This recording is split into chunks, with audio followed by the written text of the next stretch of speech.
तूफानों से आंख मिलाओ, सैलाबों पर वार करो।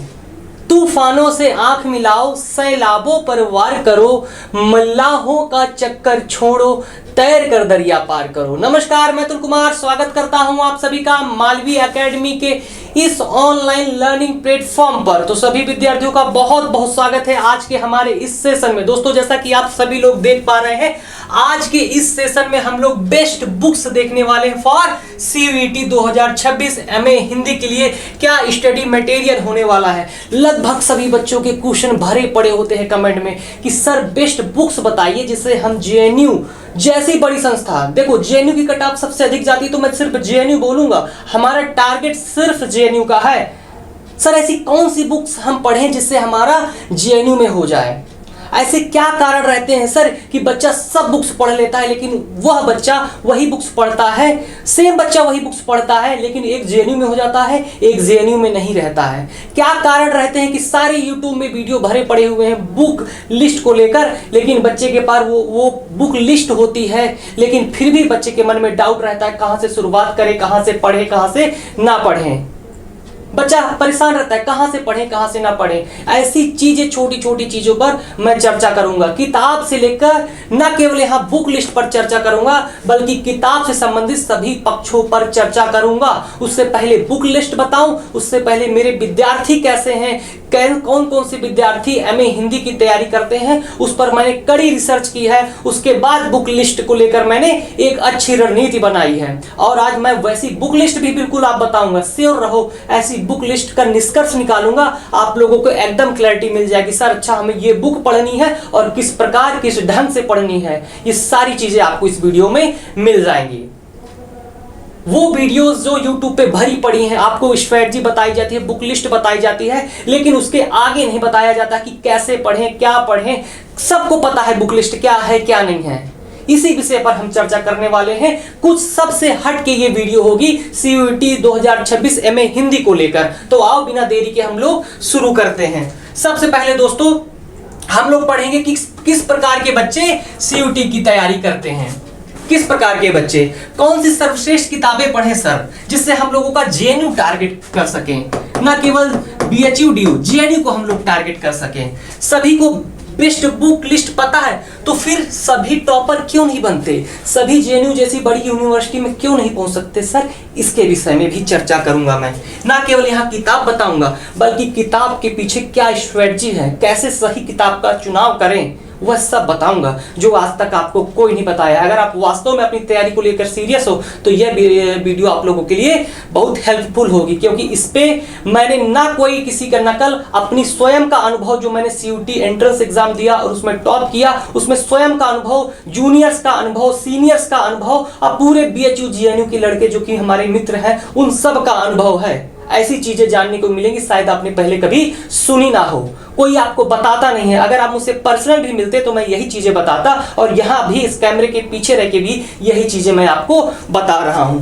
तो अभ्यास कहां से करें, अक्सर बच्चा पूछता है सर किताबें ठीक है, अभ्यास कहां से करें। मैंने यही आपके सामने लेकर आया हूं और कौन सी सर्वश्रेष्ठ किताबें हैं इन सब पर बातचीत करूंगा। पहले चर्चा करूंगा किस प्रकार के बच्चे तैयारी करते हैं। देखो, एक वह बच्चे जो वर्तमान में यूनिवर्सिटी से ग्रेजुएशन कर रहे हैं, अच्छे प्रोफेसर के अंडर में पढ़ रहे हैं, साहित्य पर अच्छा पकड़ बनाते हैं। दूसरे वह बच्चे ग्रामीण पृष्ठभूमि से संबंधित है। सर हम ग्रामीण पृष्ठभूमि से, सर हमें ना हिंदी साहित्य के बारे में पता है, ना हमें अच्छे प्रोफेसर ने पढ़ाया है, ना हमें अच्छी बुक लिस्ट पता है। सर हम ऐसा क्या करें, हमें किताबें बता दीजिए, हम भी आगे बढ़ना चाहते तो आपके लिए भी वह किताबें रहेंगी, आपके लिए यह वीडियो है। मैंने किसी को नहीं छोड़ा है। गैर हिंदी पृष्ठभूमि जो कि इनका बैचलर हिंदी नहीं रहा, साइंस साइड से रहे या किसी दूसरी साइड से, लेकिन अभी तक उन्होंने हिंदी नहीं पढ़ा है, ये 3 प्रकार के बच्चे होते हैं जो हमारी यूनिवर्सिटी में जाने के लिए अप्लाई करते हैं, मेहनत करते हैं, प्रयासरत रहते हैं। ये 3 प्रकार के बच्चे, ग्रामीण पृष्ठभूमि के बच्चे और गैर हिंदी नॉन हिंदी बैकग्राउंड का। अब एक रियलिटी बताऊंगा जेएनयू से संबंधित, एक रियलिटी आपको कि जेएनयू में पहुंचने वाले विद्यार्थी 50% बच्चे या 60% कर लो, कम मत करना, आपके नॉन हिंदी बैकग्राउंड से होते हैं, नॉन हिंदी बैकग्राउंड से होते हैं, नॉन हिंदी बैकग्राउंड से। और काफी सारे बच्चे आपके ग्रामीण पृष्ठभूमि से भी होते हैं, क्योंकि आजकल ऑनलाइन का जमाना है, किसी के पास कंटेंट की कमी नहीं है, अच्छा गाइडेंस नहीं है, बस गाइडेंस मिल जाए बच्चा रुक नहीं सकता है। तो ग्रामीण पृष्ठभूमि से भी बच्चे पहुंचते हैं, नॉन हिंदी बैकग्राउंड के तो 50% बच्चे पहुंचते हैं। और एक बात आपको, आपका 60% बच्चा उसका ईयर ड्रॉप होता है, ठीक है, ईयर ड्रॉप लेके आगे पहुंचता है, ठीक है। यानी कि आप चले जाओ मास्टर्स के बाद बहुत ऐसे कम बच्चे मिलेंगे जिसने अपना बैचलर के बाद मास्टर्स में एडमिशन लिया, नहीं, कई सारे बच्चे तो इधर उधर से छोटी छोटी यूनिवर्सिटी से करके जेएनयू में पहुंचते हैं। कोई बच्चा अभी ऐसे ही पढ़ रहा होता, 4-5 साल निकल गए, आप सोचता है कि जेएनयू में पहुंच जाऊं, वहां सस्ता है, वहां यूपीएससी की तैयारी कर लूंगा, कंपटीशन की तैयारी कर लूंगा, जेएनयू जैसे विश्वविद्यालय में रहने का, खाने का, पढ़ने का, घूमने फिरने का मौका मिल जाएगा। ऐसे जाने कितने बच्चे हैं जो 24 से 25 की उम्र में एमए में एडमिशन लेते हैं। ये सत्य बात है जो आज की डेट में, अब वह बच्चे एंट्रेंस निकाल लेते हैं, फिर कहते हैं हमने मात्र 2 महीने की तैयारी की, 2 महीने में हमने एंट्रेंस निकाला, फिर वही वीडियो यूट्यूब में आती है और आप भ्रमित होते हो, गुमराह होते हो। आपको मेरी बात पे विश्वास ना हो तो ऐसे 60% बच्चे जिनका ईयर ड्रॉप होता है, 1 साल का नहीं, 2 से 3 साल का, लिख के ले लो, 2 से 3 साल का, जो जेएनयू में पहुंचते हैं। इससे क्या होता है, ये बच्चे हिंदी को लगातार पढ़ते हैं, 1-2 साल पढ़ते हैं। और वो बच्चे जो फ्रेशर होता है, जो हिंदी को पढ़ता है, उसके लिए कंपटीशन क्रिएट करता है। तो अगर आप लोग सोचते हो कि सिर्फ हम 4-5 महीने पढ़ेंगे और अभी तो हमारे पास बहुत समय है, तो ये आजकल के समय में संभव नहीं है, क्योंकि जेएनयू के लिए वो बच्चा भी फॉर्म भर देता है जो बीएड कर चुका होता है, मास्टर्स कर चुका होता है, डबल मास्टर्स करने के लिए जेएनयू चला जाता है कि सुख सुविधाएं मिल रही हैं, ये सारी चीजें हमें मिल रही हैं, सिर्फ इसलिए वह आगे मास्टर्स करने के लिए चला जाता है।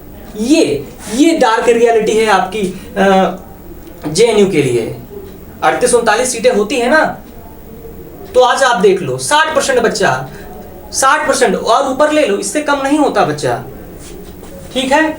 और जो बच्चे यूनिवर्सिटी में पढ़ते हैं वो कहीं ना कहीं वर्तमान में यूनिवर्सिटी से ग्रेजुएशन कर रहे हैं, वह पीछे रह जाते हैं, सोचते हैं हम तो यूनिवर्सिटी में पढ़ रहे हैं, हम तो साहित्य के विद्यार्थी हैं। वो ग्रामीण पृष्ठभूमि वाले, नॉन हिंदी बैकग्राउंड वाले आके वहां पर बाजी मार जाते हैं, क्योंकि साहित्य को पढ़ना, साहित्य को समझना, साहित्य पर आलोचनात्मक समझ बनाना एक अलग बात है, साहित्य पर आलोचनात्मक समझ बनाना एक अलग बात है, जबकि आपको किसी एग्जाम के पॉइंट ऑफ व्यू से, उसके दृष्टिकोण से पढ़ना और एग्जाम को क्रैक करना, वो आपकी एक अलग बात है।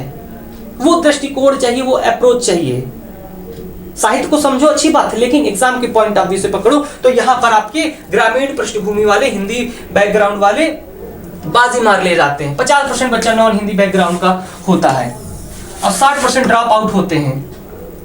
कितना? 60% बच्चे ड्रॉप आउट होते हैं। अब यहीं से अनुमान लो, 50% आपका, 60%। अब ये नॉन हिंदी बैकग्राउंड का, चाहे ग्रामीण पृष्ठभूमि ले लो, चाहे साइंस वाले ले लो, अभी ड्रॉप आउट कितने होते हैं कुछ पता नहीं।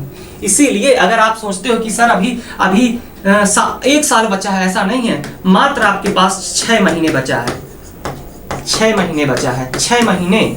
अगर 6 महीने आपने 10 घंटे पढ़ाई नहीं की तो जेएनयू का सपना भूल जाओ। मैं नहीं कहूंगा मीठी मीठी बातों से कि मैं आपको 1 महीने में जेएनयू निकाल दूंगा, ऐसा नहीं हो पाएगा। हमारे साथ ऐप में बच्चे जुड़े हुए हैं, यूट्यूब से भी पढ़ते हैं और वो मेहनत कर रहे हैं, ऐसे बच्चों का ही होगा। फिर मैं कह दूं 1 महीने में जेएनयू क्रैक कर दूंगा, संभव नहीं है। 2 साल बच्चा, 2 साल जो ड्रॉप आउट होते हैं, 2 साल पढ़ते हैं, रचनाएं रट डालते हैं, प्रकाशन वर्ष, लेखकों का क्रम, पंक्तियां, आलोचकों के संबंध में अवधारणाएं सब समझ के रट जाते हैं 2 साल से। तो बताओ वो आगे रहेंगे कि आप? तो अगर कोई बच्चा, लेकिन फ्रेशर में जो ताकत होती है, अगर वो 6 महीने कर लेता है, 6, 7, 8 महीने कर लेता है, तो आराम से क्रैक कर ले जाएगा। यह चीज ना आपके केवल एंट्रेंस में काम आएगी, आपके आगे net, JRF, TGT, PGT, assistant professor जैसे बड़े एग्जाम में भी काम आएगी। ये सारी चीजें आपके सभी में काम आती हैं। चलो, ये चीजें हो गई, ये डार्क रियलिटी आपको मैंने बता दी जो कोई नहीं बताता है। अब मैं आपके आता हूं आपकी सर्वश्रेष्ठ किताबें। सर्वश्रेष्ठ किताबों को मैंने 2 भागों में बांटा है, 2 भागों में, ठीक है। एक हिंदी साहित्य का सरल इतिहास पढ़ सकते हो जो कि विश्वनाथ त्रिपाठी का है, आपका बेसिक, आपका आधार बनाने के लिए ये सर्वश्रेष्ठ किताब है। दूसरी किताब आपका हिंदी साहित्य का इतिहास, आचार्य रामचंद्र शुक्ल का, बहुत ही प्रामाणिक किताब है, यह आपको जरूर पढ़नी चाहिए। हिंदी भाषा एवं साहित्य का वस्तुनिष्ठ इतिहास, सरस्वती पांडे, गोविंद पांडे। यह भी आपका एंट्रेंस की दृष्टि से बहुत इंपॉर्टेंट किताब है, ये पढ़नी ही चाहिए। फिर और आप किताबें पढ़ना चाहते हो, आधुनिक साहित्य की प्रवृत्तियां, नामवर सिंह, हिंदी साहित्य का इतिहास, डॉक्टर नगेंद्र, हिंदी साहित्य एवं संवेदना का विकास, रामविलास शर्मा, फिर हिंदी गद्य का साहित्य, रामचंद्र तिवारी, फिर प्रयोजन मूलक हिंदी आपकी आती है, प्रयोजन मूलक हिंदी दंगल झाल्टे और विनोद गोरे की प्रयोजन मूलक हिंदी।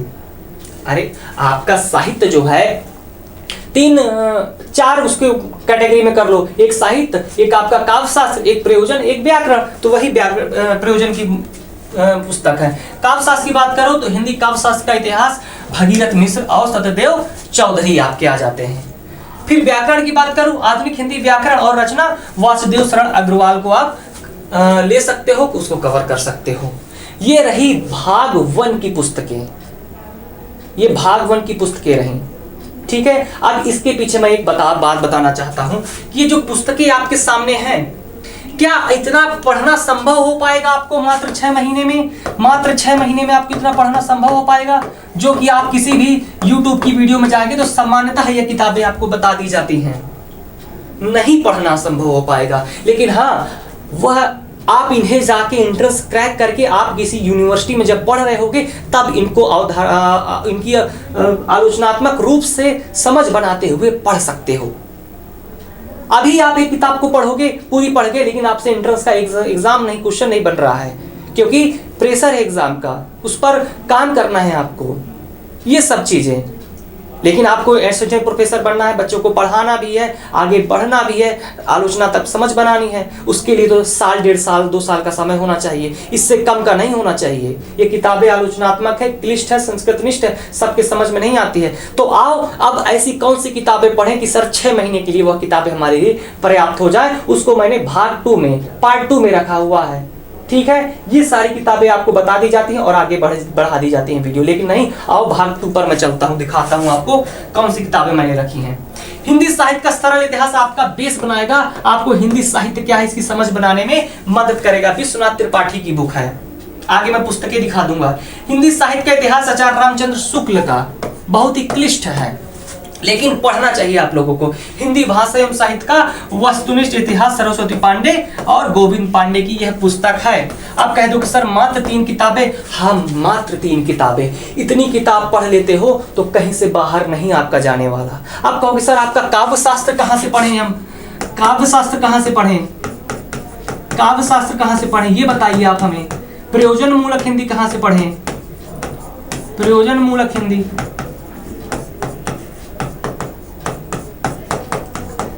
प्रयोजन मूलक हिंदी कहां से पढ़ें। उसके बाद सर व्याकरण कहां से पढ़ें, व्याकरण कहां से पढ़ें, ये सारी चीजें आ जाती हैं। लेकिन आप लोग सोचो जरा, काव्य शास्त्र में 22, 23, 24, 25 में जितने क्वेश्चन पूछे गए हैं, ये आपकी पुस्तक है हिंदी भाषा एवं साहित्य का वस्तुनिष्ठ इतिहास। जाके PYQ देखो, एक क्वेश्चन इसके बाहर नहीं गया हुआ है, ये आप लिख के ले लो, लिख के ले लो, एक क्वेश्चन बाहर नहीं देखा गया। और आपको पुस्तकें रिकमेंड कर दी जाती हैं, डॉक्टर भगीरथ मिश्र, डॉक्टर वासुदेव शरण अग्रवाल, ऐसी ऐसी किताबें आपको रिकमेंड कर दी जाती हैं काव्य शास्त्र के लिए। लेकिन एग्जाम के पॉइंट ऑफ व्यू से आपका भाषा एवं साहित्य अगर इतना पढ़ ले तो इसमें जो काव्य शास्त्र आपका दिया हुआ है भारतीय काव्य शास्त्र, उससे बाहर काव्य शास्त्र में 11-12 क्वेश्चन आते हैं, एक क्वेश्चन ही जाएगा। और एक क्वेश्चन ऐड ऑन करना चाहते हो तो दृष्टि की बुक नेट JRF की कर सकते हो, और कर लो एक किताब, नेट JRF की किताब कर लो, इससे बाहर आपका नहीं जाएगा। साहित्य, हिंदी साहित्य के इतिहास लोग पढ़ जाते हैं लेकिन कुछ समझ में नहीं आता है, हालांकि ये एक किताब आप पढ़ सकते हो। एक किताब और जोड़ना चाहते हो तो एक आसान सी किताब आधुनिक साहित्य की छोटी सी है, आधुनिक साहित्य की प्रवृत्तियां पढ़ सकते हो, आधुनिक साहित्य की प्रवृत्तियां, बस इतनी किताबें पर्याप्त हैं। जो समय बचा है इन्हीं किताबों को तो पढ़ लो, इनका बार बार रिवीजन कर लो, और कुछ नहीं है, इन्हीं किताबों को पढ़ जाओ, बार बार रिवीजन करो। हिंदी साहित्य का सरल इतिहास विश्वनाथ त्रिपाठी, हिंदी साहित्य के इतिहास आचार्य रामचंद्र शुक्ल, हिंदी भाषा एवं साहित्य का वस्तुनिष्ठ इतिहास सरस्वती पांडे, गोविंद पांडे। सर व्याकरण के लिए कौन सी किताब पढ़ें, व्याकरण के लिए आप पढ़ कोई ऑथेंटिक किताब पढ़ लोगे, अरे कोई समान हिंदी की किताब पढ़ लो, जनरल कंपटीशन की, आदित्य पब्लिकेशन की आती है, संधि समास रस छंद अलंकार ही तो सामान्य से आता है। उसके लिए आप व्याकरण थोड़ी ना बन जाओगे, व्याकरण के विद्वान थोड़ी ना बन जाओगे। ठीक है, प्रयोजनपूर्ण हिंदी, अब उसके लिए भी विनोद गोरे दंगल झालटे पढ़ने लगोगे। पहले PYQ पूरा निकालो, उसके अनुसार कोई गूगल में PDF या फिर मैं जो कवर करा दूंगा, मैं तो अपने बच्चों को करा ही रहा हूँ, यूट्यूब पे भी कराऊंगा पूरा रिसर्च करके। मेरी दृष्टि में जब मैं करवाता हूँ बच्चों को कोई भी टॉपिक, तो मेरी दृष्टि में ना केवल CUET जैसे बड़े एग्जाम रहते हैं, नेट JRF भी रहता है, जो अभी हाल ही में हरियाणा का असिस्टेंट प्रोफेसर हुआ है, TGT, PGT, KVS, जो अदर कॉम्पिटेटिव एग्जाम में हिंदी पूछी जाती है, मेरे दिमाग में सब वो पेपर रहते हैं। नेट JRF का CUT PG का लेवल बड़ा है, लेकिन जो आपके कॉम्पिटेटिव एग्जाम है उनका लेवल कम है। देख लो जाके, अगर आपको विश्वास ना हो मेरी बातों में, ठीक है। तो ये पुस्तकें रही आपकी, ये हिंदी साहित्य के इतिहास पुस्तकें भी देख लो, आचार्य रामचंद्र शुक्ल का ये पुस्तक है, ऐसी होगी। हिंदी भाषा एवं साहित्य का वस्तुनिष्ठ इतिहास सरस्वती पांडे, गोविंद पांडे। फिर हिंदी साहित्य का सरल इतिहास विश्वनाथ त्रिपाठी, ये आपकी सरल इतिहास है, एकदम सरल सरल है, आसान भाषा में, क्लिष्ट बिल्कुल भी नहीं है। फिर ये आपकी हिंदी साहित्य का नवीनतम परीक्षा प्रणाली पर आधारित है, ये दृष्टि की बुक है, ये भी बहुत यूजफुल है दोस्तों। 10 मिनट पहले नेट JRF की हिंदी साहित्य की। लेकिन आप एक बात बताना, हिंदी भाषा में ये वस्तुनिष्ठ पढ़ लेते हो, इसको अगर एक बार कवर कर लेते हो तो इसमें फिर परेशानी नहीं होगी, सारी चीजें वही हैं, सब भ्रमित की जाती है, वही उपन्यास है, वही नाटक है, वही आलोचक है, वही रचनाकार हैं, जो दृष्टि में है, जो सरस्वती पांडे गोविंद पांडे वाली में है, उसी को आधार बना के दृष्टि लिखी गई है, एक सुव्यवस्थित क्रमबद्ध तरीके से, और कुछ नहीं है। अगर आप एक किताब को पढ़ लेते हो तो दूसरा आपका सिर्फ रिवीजन होगा, और कुछ नहीं है। सरल इतिहास आपके सामने है ही। बाकी एक पुस्तक और ऐड ऑन कर रहा हूं मैं, रामस्वरूप चतुर्वेदी का साहित्य एवं संवेदना का, अगर समय है तो पढ़ लो। बाकी चीजें आलोचक कैसे लिखते हैं, उनकी भाषा पर कैसे पकड़ बनानी है, उनकी विचारधारा क्या है, कैसे उनके स्टेटमेंट पकड़ने हैं, ये तो एक आपको टीचर या मास्टर दृष्टिकोण दे सकता है। अब मैं अपने बच्चों को जो मेरे साथ ऐप में पढ़ रहे हैं, तो हो सकता है वो ऐसी चीजें बता दूं कि स्टेटमेंट पकड़ ले जाए, उसी से उनका क्वेश्चन बन जाए। क्या पता किसी ने पूरी किताब पढ़ी हो लेकिन उससे क्वेश्चन ना बने, क्योंकि इसको कोई समझ देने वाला, कोई बताने वाला नहीं था, ठीक है। अब ये रही किताबों की बात। सभी को अब ये प्रश्न आता है, सभी को बुक लिस्ट पता है तो फिर टॉपर क्यों नहीं बनते हैं? टॉपर क्यों नहीं बनते? ठीक है, ऐसा क्या है बुक लिस्ट टॉपर बनते हैं? उसका कारण है सही से पढ़ने का। कैसे किताबें पढ़ें इसका कुछ पता ही नहीं है। किताबें सबके पास पता है, हमारे पास भी वही नामकरण काल विभाजन है, उसके पास भी वही नामकरण काल विभाजन है, हमारे पास भी आदिकाल है, भक्तिकाल है, रीतिकाल है, और जो बच्चा टॉप करता है उसके पास भी वही है। लेकिन आदिकाल में सिद्ध भी आते हैं, नाथ भी आते हैं, जैन भी आते हैं, लेकिन पता किसको है कि क्या इंपॉर्टेंट है क्या नहीं इंपॉर्टेंट है। अक्सर आपके मन में प्रश्न रहता है, सर इसका प्रकाशन पूछा जाएगा, सर इस लेखक का जन्म काल पूछा जाएगा क्या, सर इसकी पंक्तियां इंपॉर्टेंट है कि नहीं इंपॉर्टेंट है। ये कोई आपको बताने वाला नहीं है। जब ये तरीका आप लोगों को पता होगा तभी चीजें आपको समझ में आएंगी। तो एक तो आपको अच्छे से कोई थ्योरी पढ़ाने वाला हो, थ्योरी पढ़ लो, क्या इंपॉर्टेंट है क्या इंपॉर्टेंट नहीं है, तब आपको चीजें समझ में आएगी। तब अगर तुम आपके उसके क्वेश्चंस लगाओगे तो बन जाएंगे, एक आप ना केवल CUET के PYQ लगाओ, बल्कि JNU, BHU, DU, HU और JMI जैसी यूनिवर्सिटीज के PYQ आप हल कर लोगे। इससे क्या होगा, अगर इतना कर लेते तो 1000-2000 क्वेश्चन आपके PYQ के रट जाएंगे, और जब आप आदिकाल पढ़ने जाओगे तो आपके अपने आप दिमाग में आ जाएगा, अच्छा सर ये इंपॉर्टेंट है, ये इंपॉर्टेंट नहीं है। कोई बताने वाला जब नहीं होगा तो PYQ आपका मार्गदर्शन करेंगे, आपको गाइड करेंगे। तब आप फिर थ्योरी में जाओगे, तो थ्योरी में आप जैसे आदिकाल पढ़ रहे हो तो पता है, वहां आपको पता नहीं है। ये चीजें आपको पता चल जाएंगी, समझ रहे हो, ये सारी चीजें आपको पता चल जाएंगी। पढ़ने का सही तरीका पता हो। नाटक है, नाटक कौन पूछा, अरे नाटक में पहले नाटककार को निकालो। जयशंकर प्रसाद है, लक्ष्मी नारायण मिश्र है, लक्ष्मी नारायण लाल है, भीष्म साहिनी है, ये बड़े बड़े नाटककार हैं, इनके रचनाएं पूछी जाती हैं। आलोचनात्मक आपको समझ बनानी हो। आचार्य हरिप्रसाद द्विवेदी कैसी आलोचनात्मक टिप्पणी करते हैं, परंपरा से जुड़े हुए हैं। नामवर सिंह मार्क्सवादी आलोचक हैं, अक्सर उल्टी थोड़ी सी बातें कहते हैं। रामविलास शर्मा जातीयता की बात करते हैं, जाति शब्द का प्रयोग इनके में बहुत आता है। रामचंद्र शुक्ल को तो जब पढ़ोगे तो बहुत अच्छे से समझ ही जाओगे।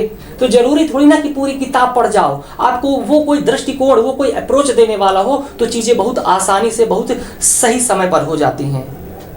अभी कथन कारण वाले क्वेश्चन आते हैं, कथन कारण वाले क्वेश्चन आते हैं, जबकि आपके 75 क्वेश्चन आते हैं, 75 में आपके 60% फैक्ट होता है, फैक्ट, और 15 क्वेश्चन आपके कॉन्सेप्ट बेस्ड होते हैं, कॉन्सेप्ट बेस्ड होते हैं। और उनमें से अगर आप आचार्य रामचंद्र शुक्ल का इतिहास कर लेते हो तो आराम से 10 क्वेश्चन बच जाएंगे। तो बताओ, पांच क्वेश्चन के लिए आप सिंधी साहित्य एवं संवेदना का इतिहास और हिंदी गद्य का रामचंद्र तिवारी की किताब, डॉक्टर नगेंद्र का इतिहास पढ़ रहे हो।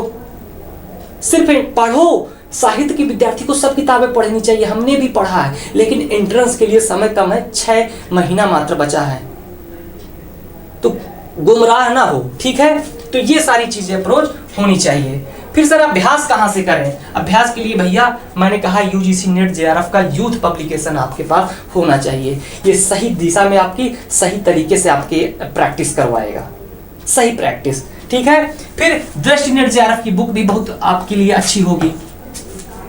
फिर हिंदी संबंधित से सभी प्रतियोगी परीक्षाओं के PYQ आप कर सकते हो, जितने भी PYQ किए हों उनको कर सकते हो।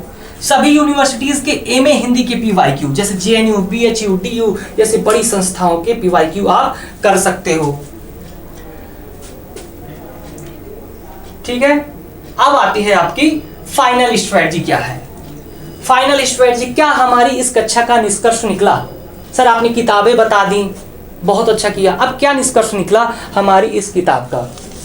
तो कम किताबें पढ़ें लेकिन बार बार पढ़ें, खूब दबा के रिवीजन करें, खूब दबा के, क्या, कम किताबें पढ़ें लेकिन बार बार पढ़ें। किताब एक तरफ से पढ़ने का प्रयास ना करें कि सर मैं एक तरफ से आचार्य रामचंद्र शुक्ल का इतिहास पढ़ लूं फिर क्वेश्चन करूंगा, मैं एक तरफ से हिंदी भाषा एवं साहित्य वस्तुनिष्ठ पढ़ लूं फिर करूंगा। ऐसी गलतियां बिल्कुल भी ना करें। तो क्या करें सर? चैप्टर को पढ़ने से पहले सावधानियां, चैप्टर से PYQ में कितने क्वेश्चन पूछे गए हैं पहले ये पता करो। फिर चैप्टर इंपॉर्टेंट है कि नहीं इंपॉर्टेंट है ये पता चल जाएगा हमें PYQ क्वेश्चन से। फिर उस चैप्टर पर हमें कितना ध्यान देने की आवश्यकता है, 1 दिन, 2 दिन, 4 दिन, 5 दिन, पता चला उससे 1 क्वेश्चन आता है आपने उस पर 10 दिन दे दिए, और जिससे 10 क्वेश्चन आता है आपने उस पर 1 दिन दिए। ये समझ आपको बनेगी आपको PYQ से। छोटे छोटे MCQ से बचें। वो जो छोटे छोटे MCQ आपको दूसरे चैनल पर मिल जाएंगे, कहीं टेस्ट सीरीज चल रही है, ये किसकी रचना है, ये किसकी भाषा है, मैं नहीं कहता, लेकिन एग्जाम के पॉइंट ऑफ व्यू से सही तरीके से तैयारी करो। MCQ मैं भी करवाता हूँ, लेकिन हम लोगों का अप्रोच ये होती है कि क्या इससे अभी तक क्वेश्चन नहीं आया, पूछा जा सकता है, नया क्वेश्चन हमेशा करो, लेकिन PYQ को आधार बनाते हुए। इसलिए मैंने लिखा है छोटे छोटे MCQ से बचो। सभी चैप्टर में सामंजस्य बनाने का प्रयास करें, आदिकाल, भक्तिकाल, रीतिकाल, आधुनिक काल, ठीक है, इन सभी पर सामंजस्य बनाने का प्रयास करें। तो दोस्तों ये रही हम लोगों की बुक लिस्ट को लेकर हम लोगों की चर्चा। आशा करता हूँ आपको क्लास समझ में आई होगी। सही तरीके से तैयारी करें, ज़्यादा किताबें ना पढ़ें, कम किताबें पढ़ें, बार बार किताबें पढ़ें। जो भाग 2 में आपकी किताबें हैं, आप यकीन मानो आप उनका अच्छे से पढ़ते हो, उनका बार बार रिवीजन करते हो, उससे बाहर आपका कहीं नहीं जाएगा। अगर जाएगा भी तो आपका 90%, देखो आपका 90% अगर आपने कर लिया है, 90% आप अच्छे से कवर कर लिया, तो वो 10% जो आपने नहीं पढ़ा है वो आपका अपने आप बन जाएगा, एलिमिनेट कर ले जाओगे। ये चीज़ें फायदा होगा।